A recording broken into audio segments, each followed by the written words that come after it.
আমাদের আরো বেশি। চলো চলো চলো চলো দিদি চলো। এই পুজো উপলক্ষে কি বলবে এবং পুরোটাই পাট শিল্প নিয়ে? দুর্গাপুজো হচ্ছে বাঙালির শ্রেষ্ঠ উৎসব, দুর্গোৎসব।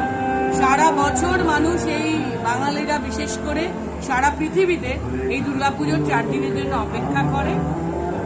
আর এখানে মল্লিক কলোনি দুর্গোৎসব প্রত্যেকবার ছোট্ট গলির মধ্যে নতুন নতুন দারুণ দারুণ থিম করে। আমি অনেক বছর আসছি, রামকৃষ্ণদা নেমন্তন্ন করেন বলে, এবং আমি সুযোগ পাচ্ছি দারুণ দারুণ থিম দেখার।